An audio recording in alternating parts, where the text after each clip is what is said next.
Selamat siang, salam jumpa pemirsa Tempo. Pemerintah telah mengizinkan kegiatan yang melibatkan banyak orang, mulai dari festival, konser, hingga resepsi pernikahan di masa pemberlakuan pembatasan kegiatan masyarakat atau PPKM ini. Kebijakan itu tertuang dalam Instruksi Mendagri nomor 57 tahun 2021 dengan level 1, 2, 3 di Jawa dan Bali.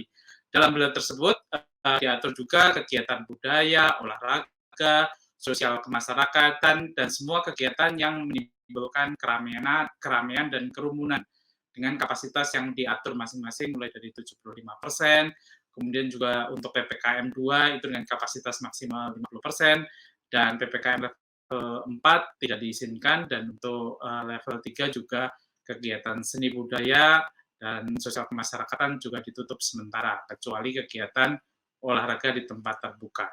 Nah, pada tahun lalu kita melihat turunnya pelaksanaan konser musik. Nah, sekarang sudah mulai diizinkan mulai September lalu. Kapasitasnya 50% karena untuk DKI sudah masuk di wilayah PPKM level 2. Selama pelaksanaan event besar itu, pemerintah juga telah menerapkan sejumlah syarat yang sangat ketat. Pemerintah juga membentuk panitia khusus atau satgas untuk mengawasi kepatuhan protokol kesehatan selama kegiatan berlangsung. Lalu, seperti apa kebijakan pemerintah dalam mengizinkan agenda kegiatan berskala besar?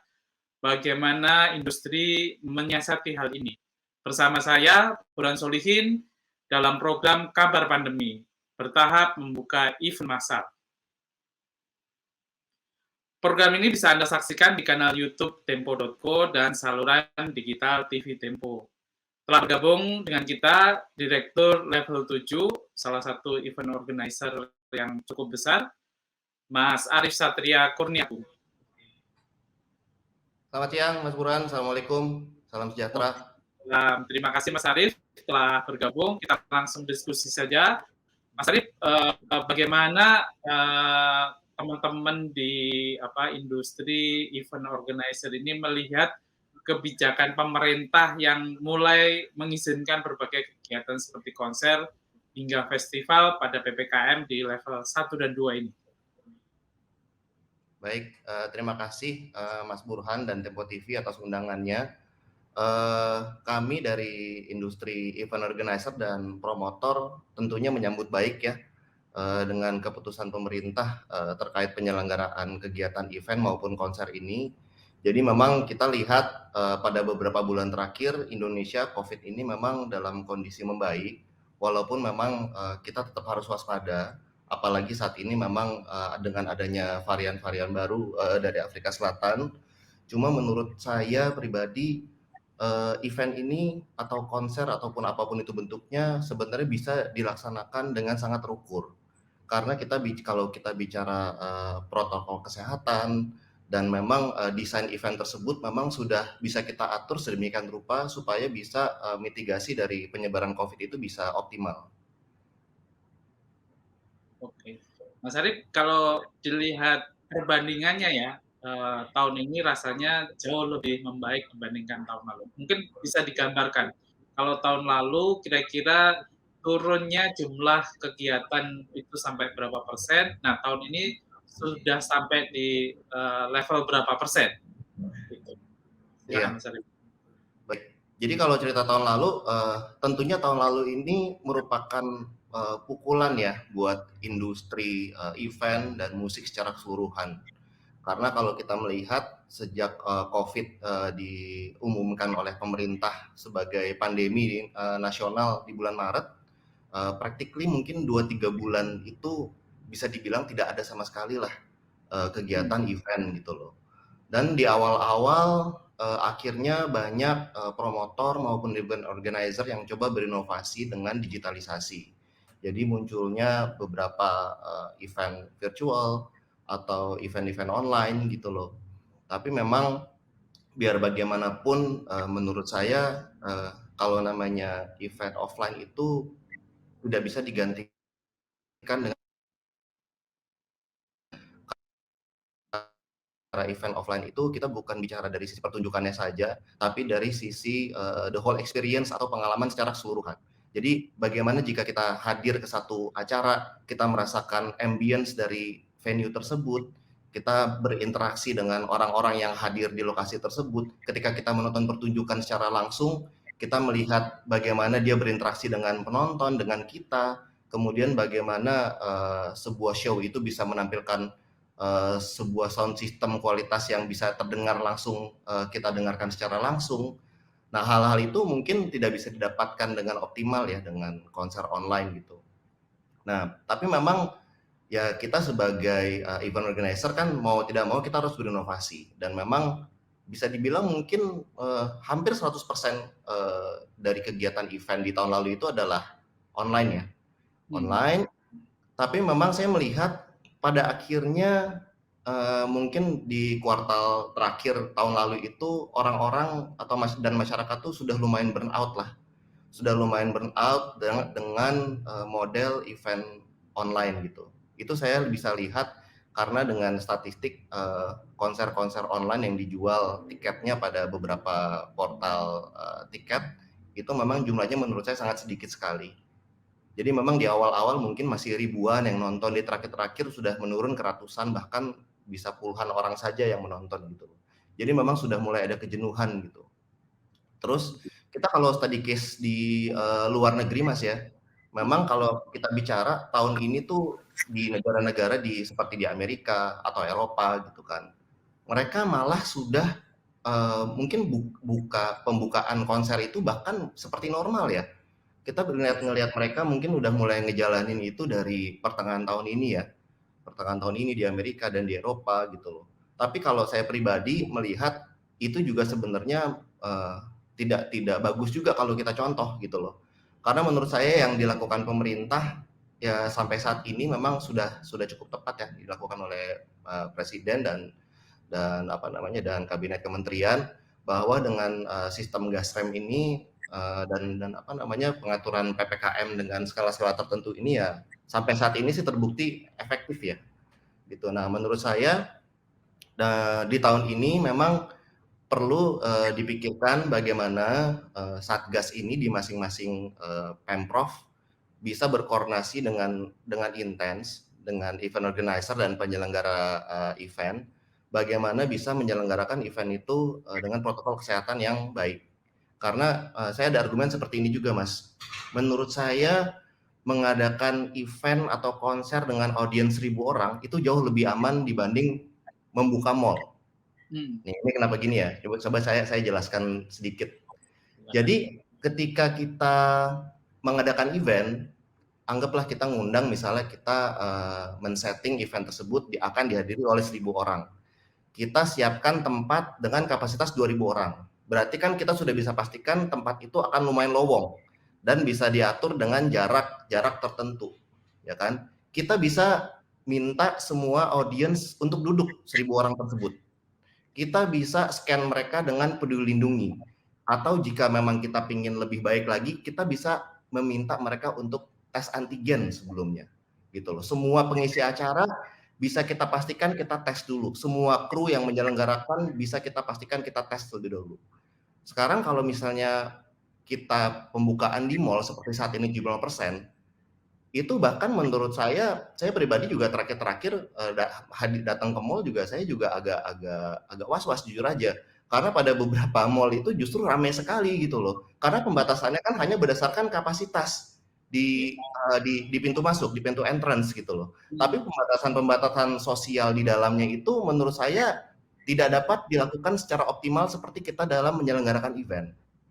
Nah, itu menurut saya makanya pemerintah juga perlu memikirkan bahwa event ini sebenarnya dari sisi mitigasi dan protokol kesehatan ini sangatlah patut untuk diselenggarakan jika memang Satgas, lagi-lagi ya Satgas sebagai supervisor dan pihak event organizer atau promotor bisa bekerja sama dengan baik dan taat mengikuti protokol kesehatan. Oke. Ya, kalau kita lihat mungkin di Amerika udah ada konser seperti Coldplay yang nyaris normal ya gitu ya. Nah, kalau di Indonesia sendiri untuk tahun ini ya Mas Arief mungkin bisa diceritakan, Mas Arief ini kan dengan perusahaan level 7-nya itu udah 13 tahun ya bergerak di bidang event. khususnya di konser musik ya. Ya. Nah, di tahun ini nih kira-kira jumlah peserta terbanyaknya itu berapa? Dan dibandingkan mungkin nanti boleh disebutkan kegiatan-kegiatan sebelum pandemi lah, seperti kayak Soundrenalin atau yang lainnya. Iya, mungkin, kalau saya boleh cerita sedikit, jadi memang kebetulan, perusahaan kami ini level 7 sebelum pandemi ini banyak fokus menyelenggarakan event-event dengan kapasitas, audiens atau pengunjung yang memang lumayan besar. Jadi, Hmm. kita juga meng-handle salah satu perusahaan rokok, yang rutin menyelenggarakan konser tiap tahunnya di area di GWK di Bali, dan itu penontonnya bisa puluhan ribu orang gitu. Kemudian kita juga banyak meng-handle beberapa korporasi, apakah itu swasta dan BUMN, yang metodenya misalnya menyelenggarakan ulang tahun, kemudian mengundang karyawan 20.000 sampai 30.000 orang gitu kan. Jadi semua event tersebut di tahun 2020 tidak bisa diselenggarakan gitu. Jadi ada yang formatnya konser menjadi online, full online gitu. Jadi penontonnya tidak ada sama sekali dan itu ditayangkan melalui kanal-kanal video streaming lah gitu. Kemudian begitu juga dengan event-event ulang tahun korporasi diadakan secara virtual di mana nanti karyawannya yang puluhan ribu orang juga sih, tapi mereka mengikutinya melalui Zoom atau melalui platform-platform video streaming tertentu ya. Nah, tahun ini saya melihat mungkin sejak 2 bulan terakhir ya Mas ya, sekarang ini memang perusahaan-perusahaan dan brand-brand ini sudah mulai untuk berani menyelenggarakan event secara offline. Tapi tentunya kami juga sebagai event organizer, kita juga nggak mau kecolongan, bahwa kita juga melihat nih, misalnya kan kita melihat lokasi penyelenggaraannya dulu gitu kan. Jadi memang kalau saya juga pribadi kemarin juga kebetulan sebulan lalu juga sempat mengadakan acara di Bali, di mana itu dihadiri oleh kurang lebih 500 orang ya. Tapi kita menyelenggarakan kegiatan tersebut di tempat yang mungkin kapasitasnya itu 1.500 ya. Jadi memang kegiatan tersebut kami set dengan protokol kesehatan yang ketat dan seaman mungkin. Bahkan waktu itu acaranya selama 3 hari, jadi itu adalah acara conference, kemudian ada pertunjukan musiknya juga.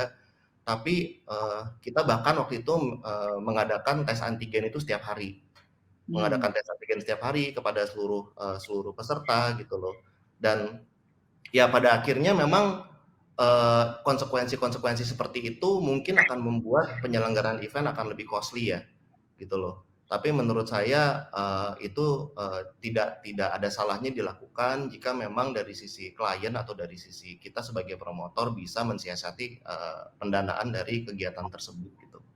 Nah kemudian kalau saya lihat di DKI sendiri ya alhamdulillah kemarin juga dari Pemprov juga sudah mulai mengizinkan ya. Kemarin saya melihat ada konser Mas Hedi Yunus ya yang sudah diselenggarakan di Balai Sarbini dan protokol kesehatannya juga saya lihat juga bagus. Kemudian juga sempat ada konser juga di SCBD itu mini konser sih ya, walaupun ya dari sisi penontonnya belum terlalu banyak gitu.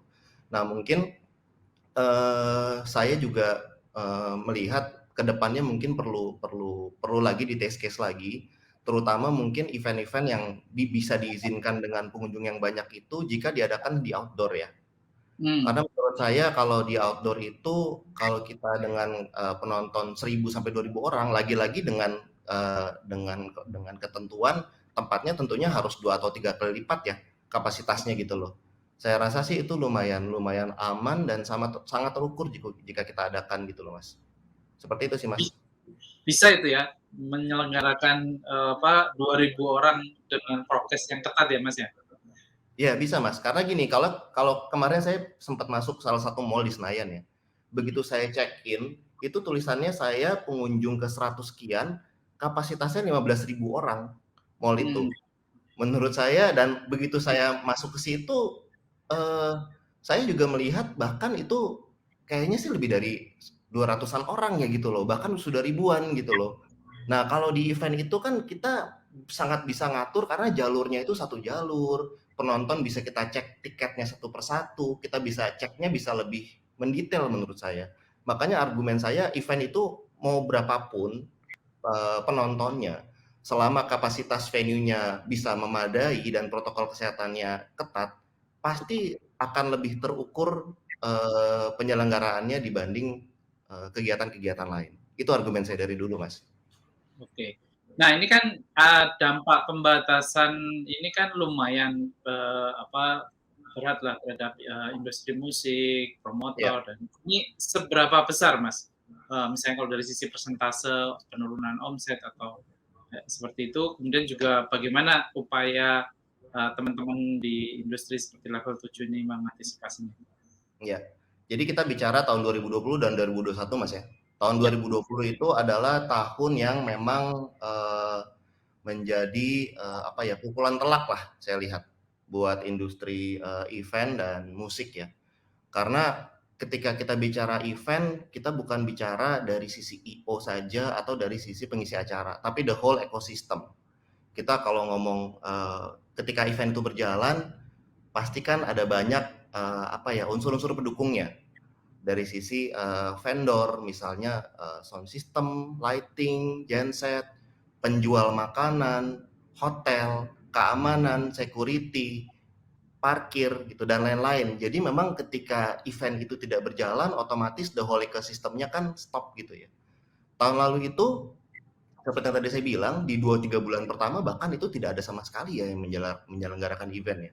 Kalau penurunan penjualan yang dirasakan ya, mungkin sih sekitar 50% paling minimal, dan bahkan yang parahnya itu bisa sampai 90%.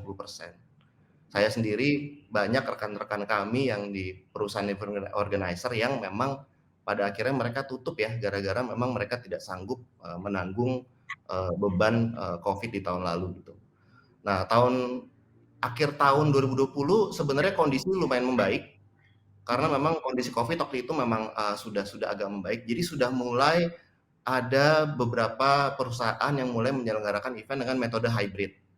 Jadi maksudnya hybrid itu penyelenggaraan event mungkin dengan peserta terbatas yang tidak terlalu banyak, tapi juga diadakan secara online gitu loh. Nah, kemudian mulai membaik di awal 2021 membaik, kemudian di pertengahan kan kita tiba-tiba kena varian Delta ya. Nah, begitu ada varian Delta itu ya 2-3 bulan lah.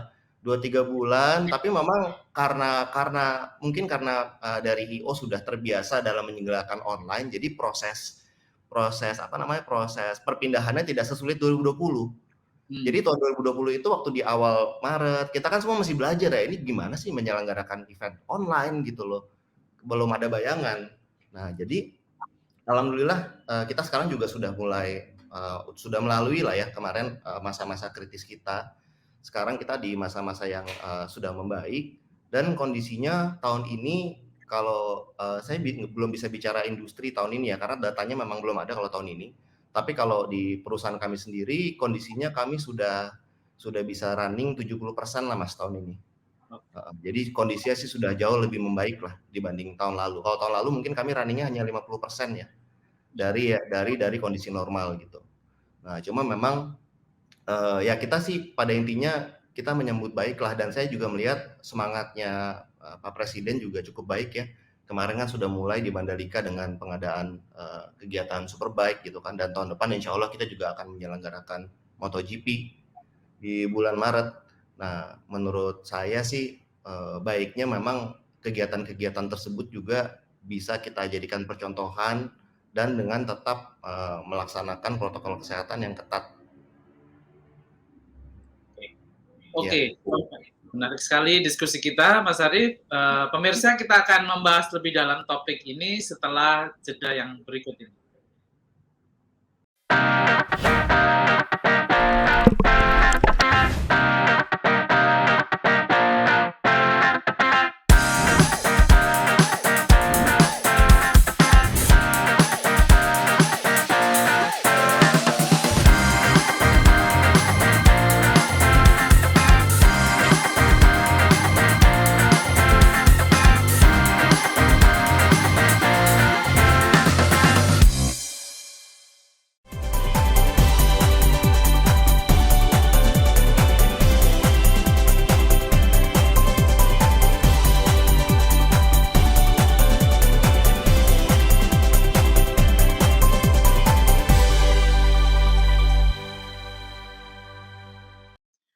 pemirsa, masih bersama saya Burhan Solihin dalam kabar pandemi, bertahap membuka event massal. Program ini bisa Anda saksikan di kanal YouTube Tempo.co dan saluran digital TV Tempo. Kita kembali berdiskusi dengan Mas Arief dari Level 7, salah satu event organizer yang cukup terkenal di Indonesia. Mas, kira-kira untuk ke depan bagaimana nih Mas? Ini kan datang lagi nih varian dari Afrika ini kan. Apakah akan ada rencana-rencana atau event-event yang tertunda atau bagaimana nih untuk triwulan 1? Iya. Jadi kalau boleh cerita sedikit, memang kebetulan kalau di perusahaan saya kita sudah ada kalender event sampai bulan April ya tahun depan ya. Di mana memang ada beberapa kalender tersebut, memang beberapa memang dalam format konser, dalam format conference yang mungkin pengunjungnya juga lumayan banyak. Tapi tentunya kita mengikuti perkembangan terus dengan kondisi yang paling update saat ini. Dan pada intinya kita juga ingin melakukan semuanya terukur Mas ya. Jadi apapun keputusan dari pemerintah ya selama ini kami dari industri kami selalu support. Tapi memang yang perlu dilakukan sekarang sebenarnya menurut kami adalah komunikasi, proses komunikasi yang baik dengan Satgas di masing-masing daerah dan kemudian juga koordinasi serta kerjasama lah. Karena memang kalau saya melihat sih konteks apalagi kalau di DKI ya, kebetulan saya juga lumayan intens juga di DKI ini, bahwa sudah cukup baik lah dalam artian mereka cukup concern dan cukup teliti lah dalam bagaimana kita menyelenggarakan protokol kesehatan dengan ketat gitu loh. Tapi satu sisi menurut saya ketika ada pelaku industri apakah itu event organizer maupun promotor yang memang dalam menyelenggarakan kegiatan itu tidak menjalankan protokol, kami juga berharap mereka juga bisa ditindak dengan tegas juga oleh pemerintah, Mas. Karena bukan masalah terkait pelanggarannya saja, tapi kan memang hal tersebut bisa membahayakan dari sisi kesehatan secara keseluruhan ya. Kita juga nggak mau hal itu terjadi gitu loh. Nah, terus memang di tahun depan ini tadi saya juga udah bilang pemerintah sendiri juga banyak sekali agenda-agenda besar seperti MotoGP dan G20 ya yang rencananya juga akan diadakan di bulan Oktober kalau nggak salah di tahun depannya. Nah kita sih memang kita siap mendukung apapun itu keputusan dari pemerintah dan kita akan pastikan semua dari industri event organizer dan promotor akan bekerja sama dengan intens dan baik dengan seluruh satgas di seluruh Indonesia, Mas. Kalau lihat ini dari teman-teman di industri, apakah sudah mulai bakal ramai event-event yang katakanlah pesertanya di atas 1.000 ya? Seperti misalnya event musik atau event pameran yang lainnya seperti itu. Iya, memang kan kalau kita lihat sebenarnya kan statement dari pemerintah itu baru muncul di bulan lalu ya Mas ya sebenarnya. Di bulan September, sorry. Di bulan September baru muncul dan memang kalau kebanyakan sih klien-klien kami itu planningnya masih di tahun depan semua ya.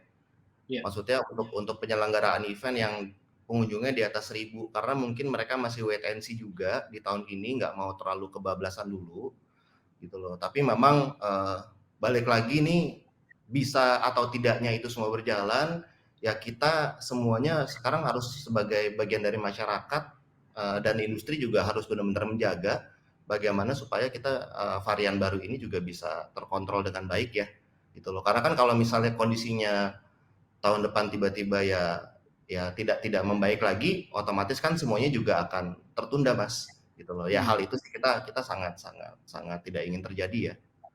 Itu sih. Kalau dari sisi prediksi aja Mas, mungkin tahun depan itu akan lebih baik dari triwulan akhir tahun ini atau masih sama ya? Kalau kan tahun ini udah banyak tuh pameran mobil, konser dan segala macam. Jadi makanya kalau boleh cerita sedikit, ketika di tahun lalu tuh Mas, saya pribadi di kantor itu bahkan saya benar-benar nggak ada kebayang bagaimana membuat bisnis plan di tahun 2020. Jadi kalau ditanya gimana nih targetnya apa di tahun 2020, target sales. Itu adalah pertama kali dalam belasan tahun saya tidak bisa menjawab itu gitu loh. Oke. Terus memang di tahun ini melihat realisasinya saya cukup optimis dan kondisinya grafiknya membaik menurut saya. Lagi-lagi ini karena juga tingkat kepercayaan dari perusahaan dan klien kami kepada kondisi kesehatan dan pemerintah juga meningkat. Jadi saya optimis di tahun depan itu pasti akan jauh lebih baik dibanding tahun ini. Karena memang seperti yang tadi saya share aja ya, alhamdulillah di perusahaan kami sendiri kami sudah memiliki kalender event sampai bulan April gitu. Jadi kalau di tahun 2020 mungkin bulan depan aja kita mau buat apaan kita juga nggak tahu mas. Gitu loh, kondisinya memang separah itu gitu loh. Jadi memang sangat tidak memungkinkan untuk membuatkan rencana jangka panjang gitu loh. Nah kita juga kalau melihat saya pribadi sebagai pelaku industri event di Indonesia, kita juga nggak mau melakukan hal-hal yang kebablasan seperti di Eropa atau di Amerika. Karena memang ya seperti kita tahu ya di Eropa sekarang kan juga tingkat COVID-nya lagi naik gitu kan. Dan mereka banyak di beberapa negara Eropa bahkan menyelenggarakan konser, apakah itu konser dan rave party, itu udah sama sekali nggak ada pembatasannya gitu loh. Nah, kita juga nggak mau sih ke arah situ gitu loh, karena biar bagaimanapun juga kita tetap harus mengutamakan dari faktor kesehatan kan di Indonesia ini gitu loh. Nah, jadi memang menurut saya perlulah tetap kita menjalankan protokol kesehatan, walaupun pengunjungnya ribuan, tapi selama protokol kesehatannya bisa kita laksanakan dengan baik, insya Allah semuanya bisa berjalan dengan aman. Oke. Nah, kalau untuk tahun depan sudah dengar-dengar dari teman-teman atau mungkin Mas Arief di level 7 sendiri, Ya. Ada nggak sih promotor yang ingin mengundang bintang-bintang tamu dari mancanegara? Dulu kan biasanya Indonesia jadi langganan tuh kan gitu kan. Nah, sekarang kalau kita lihat di Amerika juga udah banyak konser-konser musisi kelas dunia. Nah, apakah itu akan mampir ke Indonesia di tahun depan atau bagaimana, Mas? Iya, saya kalau melihat sih Mas, sepertinya tahun depan kita masih fokus di konser lokal Mas ya. Karena problematika konser dari artis mancanegara itu balik lagi kan ke kondisi travel warning dan kondisi COVID di negara masing-masing. Yang tentunya naik turunnya akan sangat bergantung bagaimana negara tersebut juga gitu loh.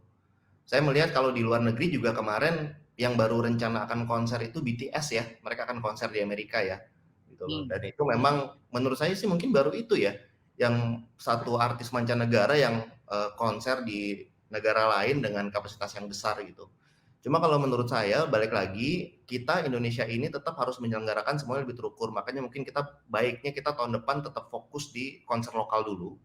Dan biar bagaimanapun juga industri musik lokal ini merupakan salah satu yang terdampak lumayan parah ya sejak pandemi kemarin, dan mereka lah yang harus kita support terlebih dahulu dibanding musisi luar.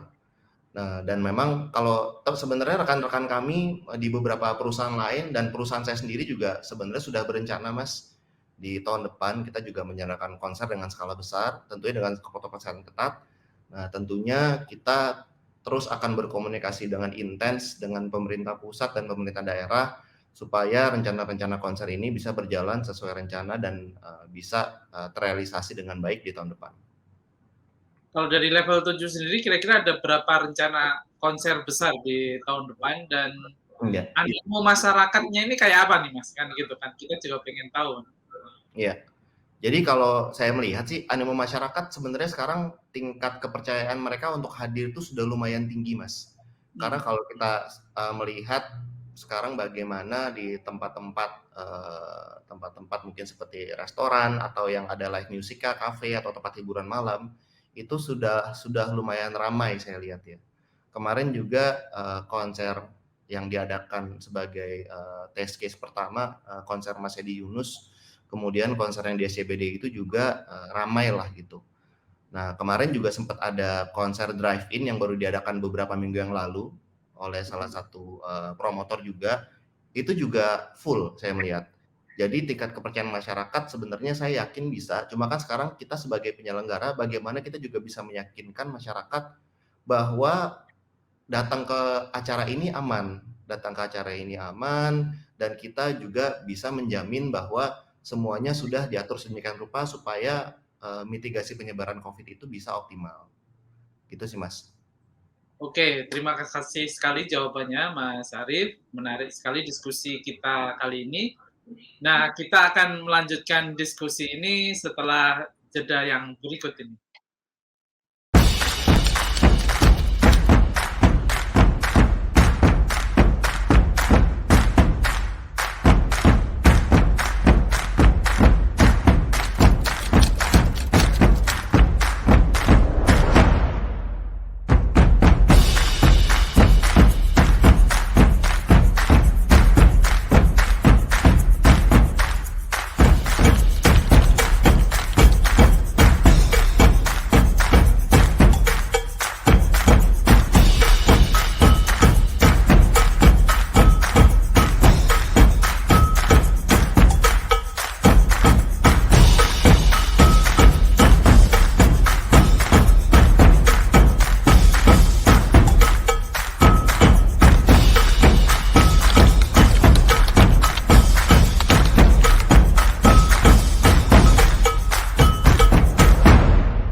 Pemirsa, masih bersama saya Burhan Solihin dalam Kabar Pandemi bertahap membuka event massal. Program ini bisa Anda saksikan di kanal YouTube TV Tempo dan saluran digital TV Tempo. Tadi diskusinya sudah sangat jelas yang dipaparkan oleh Mas Arief dari level 7. Nah, sebelum kita menutup diskusi kali ini, saya ingin meminta Mas Arief untuk memberikan closing statement. Ya, terima kasih Mas Burhan. Mungkin closing statement dari saya bahwa kita harus sudah mulai berani dalam menyelenggarakan kegiatan ekonomi. Dalam hal ini kontekstualnya adalah event, apakah itu bentuknya konser, musik atau conference. Jika kita menyelenggarakan kegiatan ini dengan protokol kesehatan yang ketat dan terukur, tentunya kita bisa memastikan dari sisi pengunjung, pengisi acara, masyarakat semuanya bisa terjamin dan penyebaran COVID itu bisa kita mitigasi dengan baik. Jadi memang tentunya harapannya dari kami pemerintah tetap bisa mempertahankan prestasi saat ini dalam hal pengendalian COVID.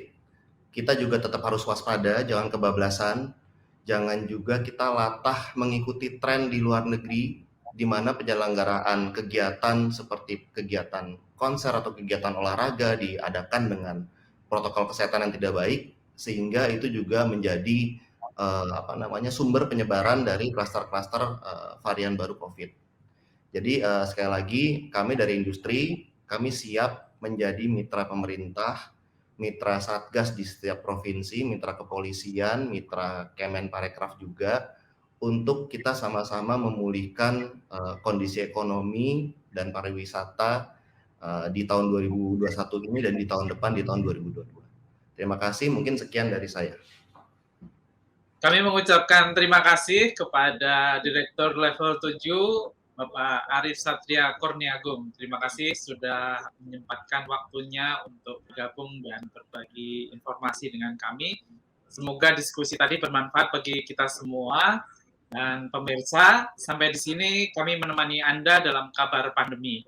Akhir kata, saya Burhan Solihin beserta seluruh kerabat kru yang bertugas, pamit mundur dan sampai jumpa.